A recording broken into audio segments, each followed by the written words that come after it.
Hello and welcome to the program today. I'm Layo Olaride. Let's begin the program with stories and happenings that made headlines over the weekend.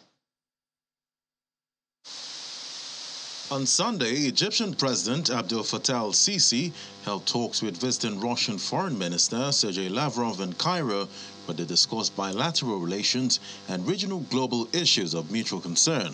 Mr. Lavrov handed to President Sisi a letter from Russian President Vladimir Putin expressing the importance of Russia attaches to consolidating bilateral ties with Egypt within the framework of the Strategic Partnership and Cooperation Agreement between the two countries.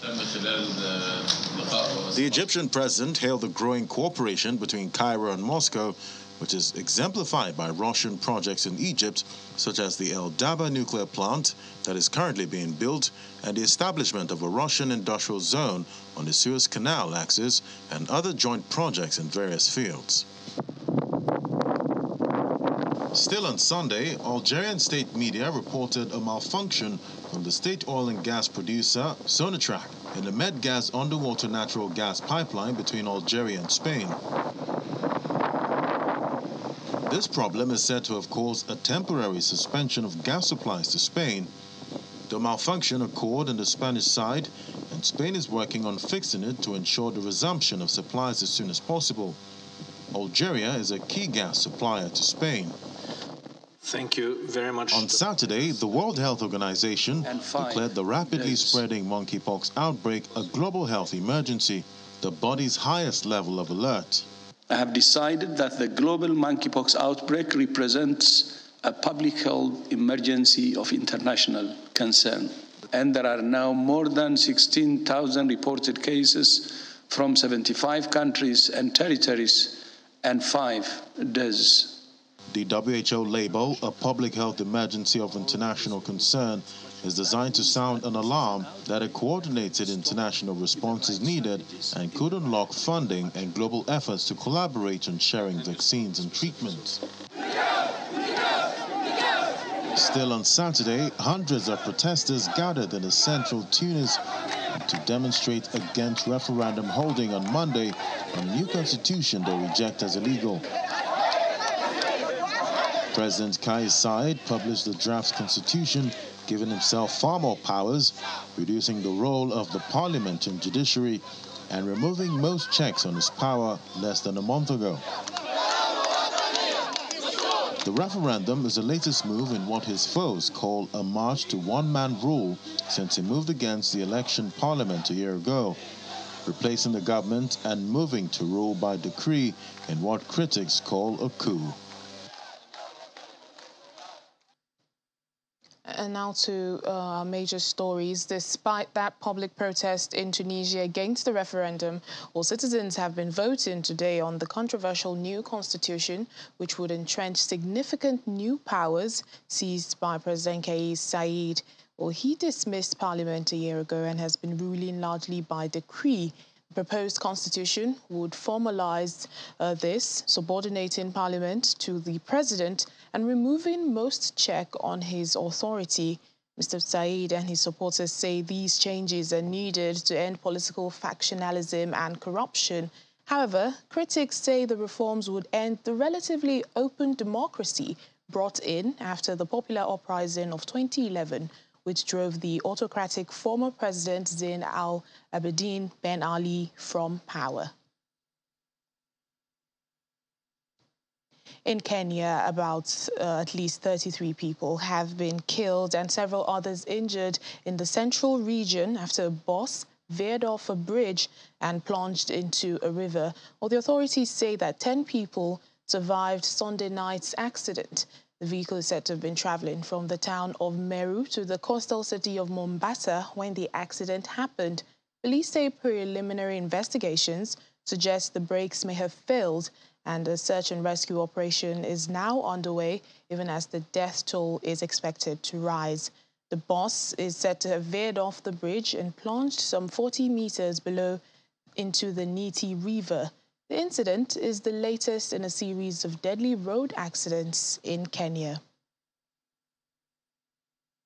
Nigerians living in Eswatini have appealed for more Nigerian government support in the various processes to acquire relevant documents in the host country.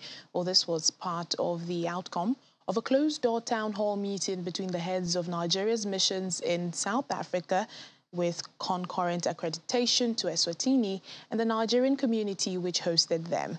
Nigeria's High Commissioner, Ambassador Mohammed Manta, who was also in the country to present his letter of credence to the Eswatini leader, King Mswatini III, appealed to the Nigerian community to always raise Nigeria's high in all they do. The special guests being welcomed by the Nigerian community in Eswatini were Nigeria's High Commissioner, Ambassador Mohammed Manta, and his wife, Madam Hawa, Nigeria's Consul General, Mr. Andrew Idi, Nigeria's Defense Advisor, Commodore Chikaji Isa, among other top officials from both missions in South Africa. Ambassador Manta encouraged the citizens to be individual ambassadors for Nigeria in their host country. Whatever you do that will attract the attention of the government here in a positive manner, please do not hesitate to put up Nigeria's name so that they give us accolades. Cameras were sent out during the town hall meeting proper, but issues touched on include citizen diplomacy, timely access to consular services, among other challenges Nigerian citizens face in the kingdom. We have challenges in some areas like the permit. We have some areas like incorporating with the government because we don't have embassy. There are some issues whereby Nigerians will be facing because we don't have embassy here. It's actually affecting. One of the biggest threats to our existence here is the normal notion about Nigerians and the image that Nigerians, people have about Nigerians outside. The message for them is the government is here to support them, to attend to them when they're in distress, to provide for their consular needs, immigration needs as best as we can, and to enjoy them, to be law-abiding, to be patriotic citizens and ambassadors of Nigeria wherever they find themselves. Earlier that day, Ambassador Manta presented his letter of credence to the Eswatini Minister for Foreign Affairs and International Cooperation, Ms. Thuli Tladla, before proceeding to the Lozita Royal Palace, where he presented the same, along with goodwill messages from President Muhammadu Buhari.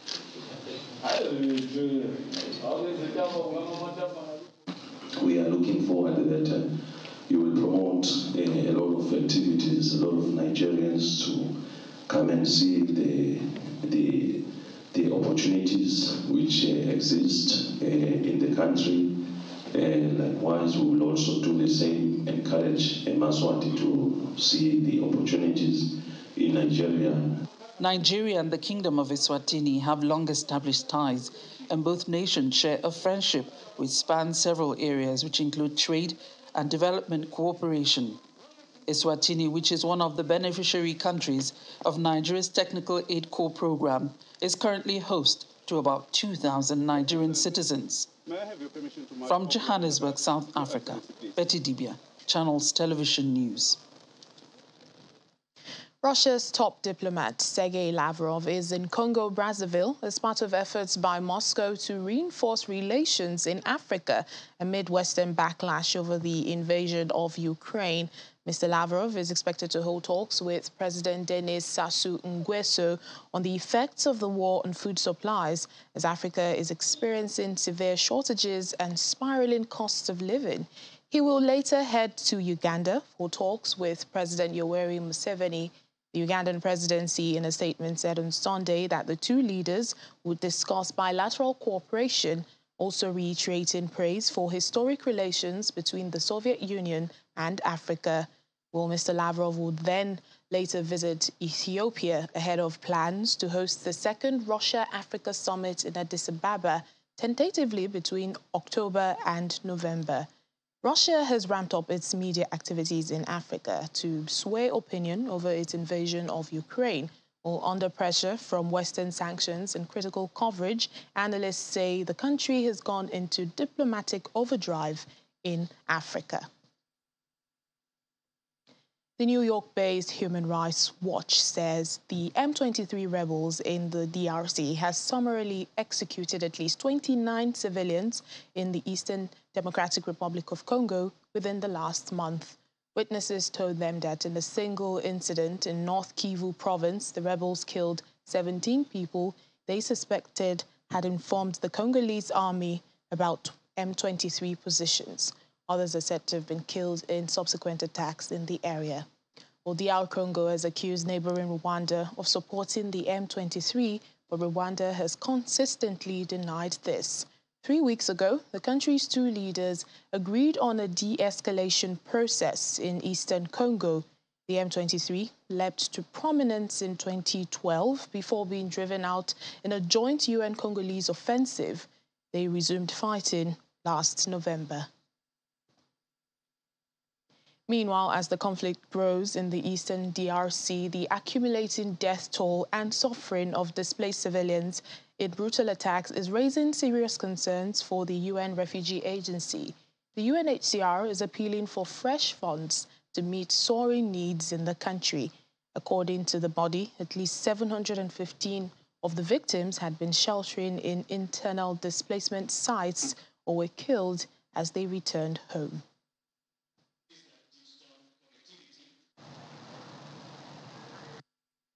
This month, simultaneous attacks by armed groups in Ituri province have left 11 killed and 250 homes looted and burned.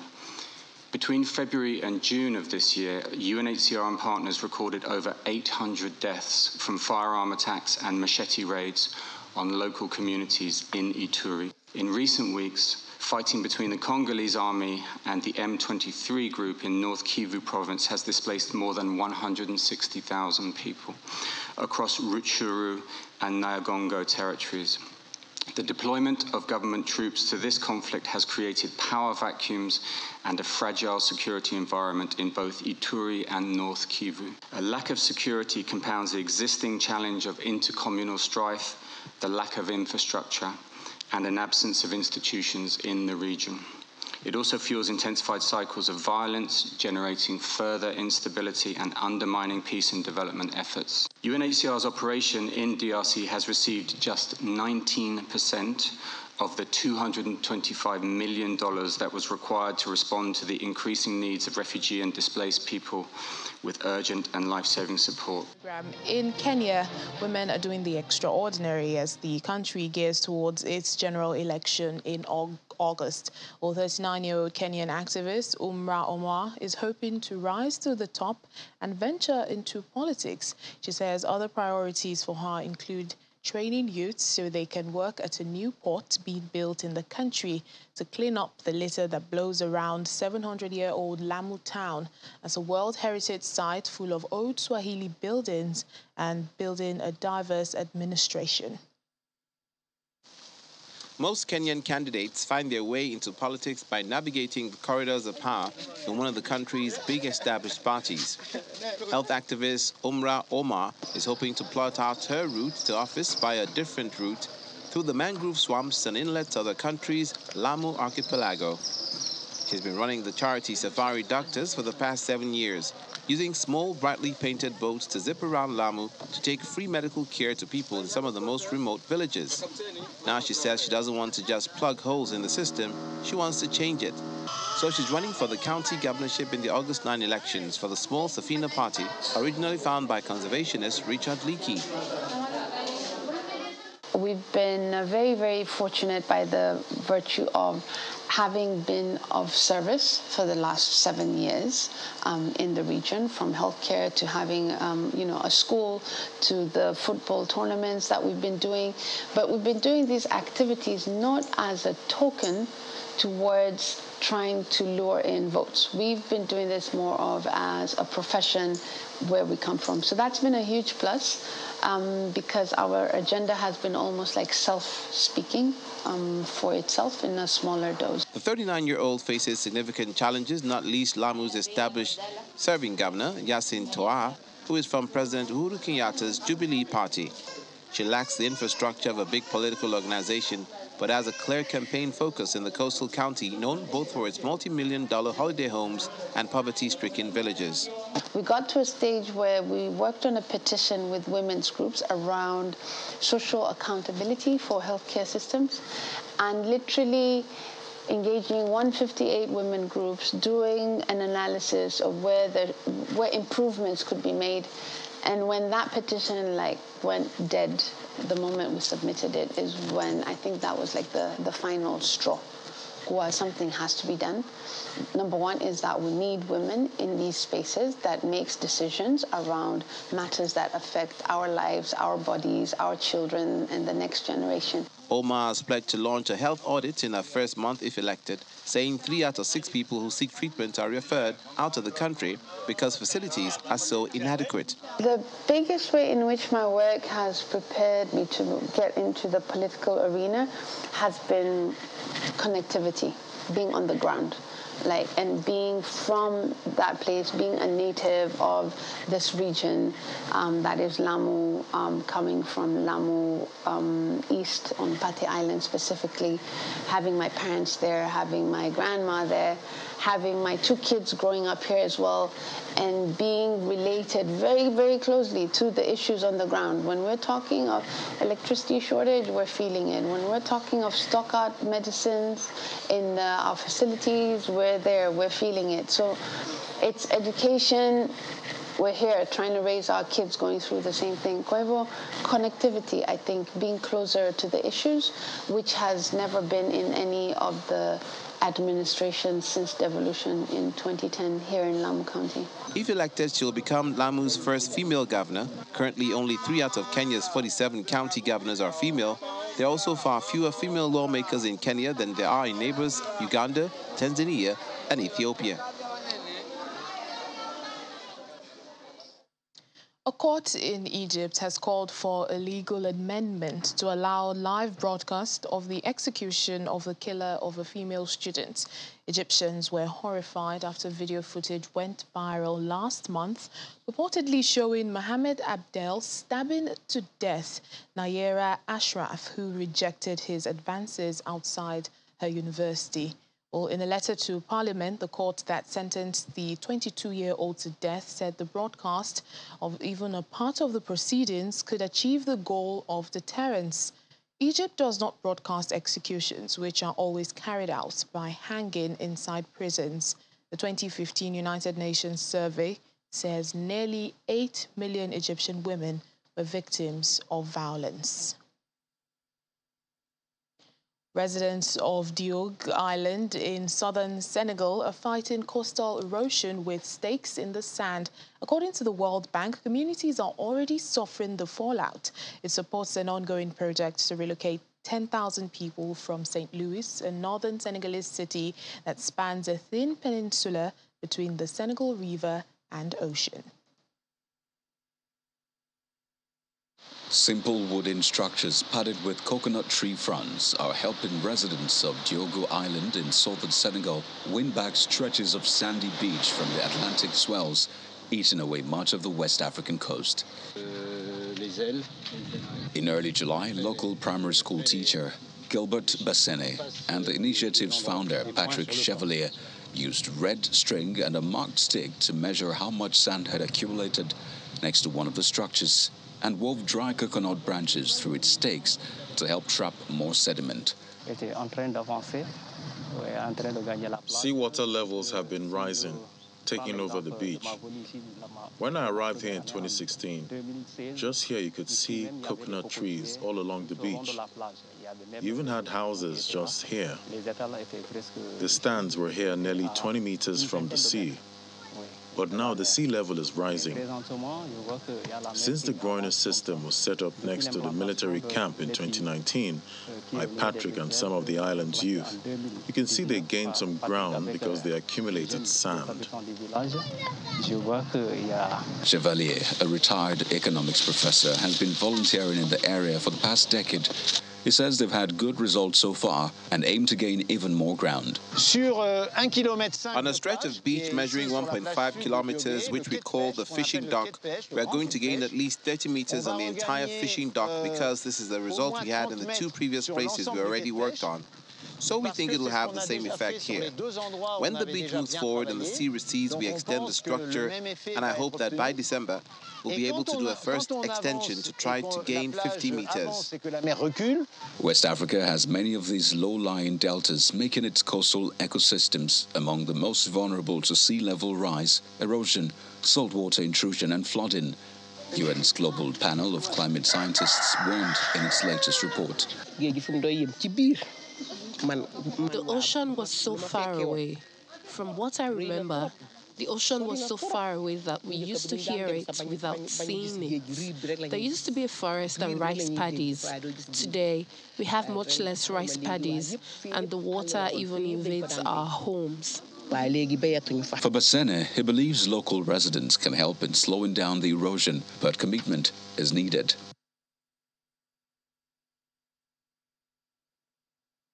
Nigeria's long wait for a World Athletics Championship gold medal is over, thanks to Tobi Amusan, after the 25-year-old, finished first in the final of the 100 meters hurdles. Well, this is how the historic event played out at the Hayward Field in Eugene, Oregon. Nigeria, Tobi Amusan. Tobi Amusan came into the World Athletics Championships in the form of her life, having broken the African record 3 times in the space of 10 months, including during her first round heat in Eugene when she clocked 12.40 seconds. Then in the semi-finals, she further laid down the marker by clocking 12.12 seconds to smash Kendra Harrison's world record of 12.20 seconds that stood since 2016.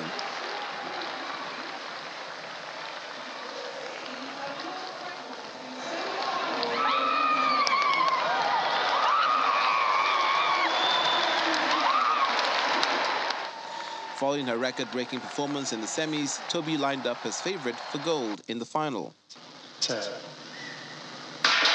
the sound of the gun, Tobi explodes out of the blocks, running clear of the field by the 4th hurdle, and there was no stopping the 25-year-old from her date with history.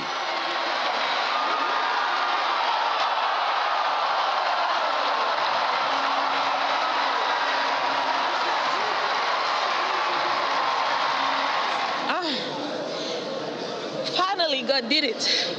I'm so thankful to be out here, you know. It's been a journey. I couldn't be more thankful to the man of God for keeping me healthy and be able to, you know, showcase my talents, and I'm just thankful. Nothing is impossible, you know. I worked really hard. I trained really hard. It was just long due, and, you know, God showed up today, and thankful. For Tobi, 3rd time is a charm after making the semis on her debut in London in 2017 and finishing 4th in Doha 2 years later.